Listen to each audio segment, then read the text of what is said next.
Hello there everyone, it's Aidan here from Push Square, and over the weekend I was playing Star Wars Jedi Survivor. A pretty damn good game, except for the fact that it is riddled still with a bunch of technical hitches, whether those be fuzzy graphics on the performance mode or just screen tearing, constant screen tearing. And it had me thinking about the general launch conditions of many AAA games over the last few years, and it's something that started to kind of get under my skin, something that I want to talk about in terms of the general attitude towards games being launched in incomplete states, potentially some of the reasons for it, and counters towards it. Now, this is not some be-all end-all video on how to solve the buggy launch state problem, but let's just get into it. So, if you cast your mind back, PS2 era, we're getting games that are in complete states because developers couldn't update the game post-launch. If it launched buggy, it was buggy, and that was it. So there was an accountability there for the developers to really get their games in the best states they could be. Then that's not to say that there weren't games that were glitchy or buggy, but they were far less common. But then as we start to progress through to the PS3, PS4 and PS5 era, the post-launch update became a very big part of the problem. It was a good thing and a bad thing. For one, it meant that developers could continually improve their games after launch, something that wasn't possible before. They were adding that fine level of polish. They were able to add new elements to the game. It was a really great and revolutionary time in games development. But it was also the start of something not so great, and that was the fact that developers were able to continue to develop the game post-launch, meaning that they didn't have to be in complete states at all by the release date. Now, when a game goes gold, before that was supposed to mean this is it complete, but now you will not get a game coming out without a day one patch, because the developers are continuing to chip away at those things. And I think part of the development cycle has started to build into the fact that it doesn't need to be finished, because when we go gold, we've still got a month or so to get things in order. And then if it's not ready then, we continue to go after the fact. Because development is a very expensive process. The longer it goes on, the more it costs. And that's more time when the game isn't making money either. So why not release the game so we get an influx of cash and we continue the development anyway? Now that seems to be the mentality a lot of publishers or developers have taken recently, and it's why we get games like CD Projekt Red's Cyberpunk 2077 or Hello Games' No Man's Sky. Games that did not launch in the state that they were promised to be, and eventually we got there. And this really gave birth to the start of the redemptive story arc, and it's something we as gamers love.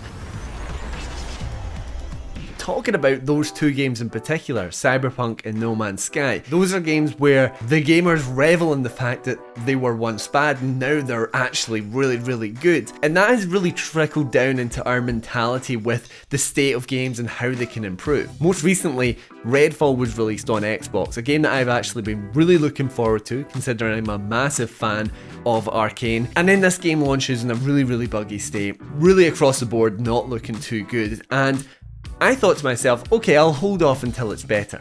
That was the thing that really stemmed this video actually, because that shouldn't be how I'm thinking. I shouldn't be thinking, yeah, I'll get there at some point, I'll play it when it's better.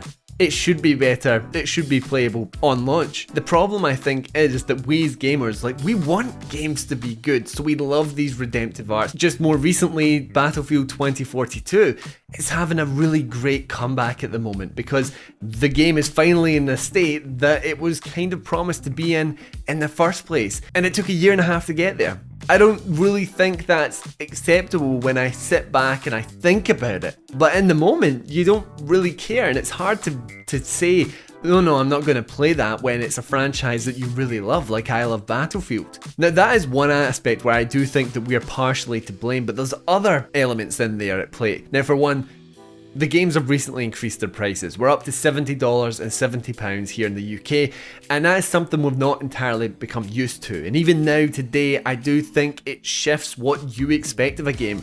If you buy a game for £70, you are thinking, this better be great. This better have all the technical flourishes I'm expecting. This better have hundreds of hours of gameplay in there. And I think that does sort of feed into the problem as well when we talk about development cycles. If we're constantly expecting these games to get bigger and better and more dense, the pressure is then put on the developer, and that leads to them struggling to meet their deadlines with expanded development times and eventually launching games in buggy states. It's a weird kind of cyclical nature where development companies are trying to make a game as quickly as possible to make as much money as possible, but they're taking as long to do so because we expect more and more from the games that we are buying from them. Now, what do I think would help this in some way? And my initial thought is just to say, hold the companies more accountable. Stop buying these games, take a step back and go, you know what, no, Arcane have messed up, I'm not buying Redfall. That is one way to look at it, but like I said before, it's not really, that doesn't really work for everyone. If you're a massive Arcane fan, you're a massive Battlefield fan, you're a massive fan of space sci-fi games or whatever, you might not want to take a step back. You go, no, I don't care, I want to play this game anyway. So it is a very difficult thing to do, and I'm coming to a bit of a non-conclusive ending to this. But we've gotten ourselves into a position now with the development and the purchasing of games and the state of games on launch, and whether we can trust developers, even the most critically acclaimed developers. Can we trust them for this or that? It's been getting under my skin, and I don't really know what the solution to it is. So what I would be curious to know is how you feel about all of this. Is this something that really irritates you these days? Do you hold off from buying games just to wait to see if they'll get better after launch, or are you someone that doesn't really care and you're glad to see it steadily improve as you're playing along with it? Let me know down in the comments, and as always, if you enjoyed the video, leave a like, that really does help us out, and even better, subscribe to the channel for more PlayStation video content. Anyway guys, thank you for listening to my rambling, and I'll see you in the next one.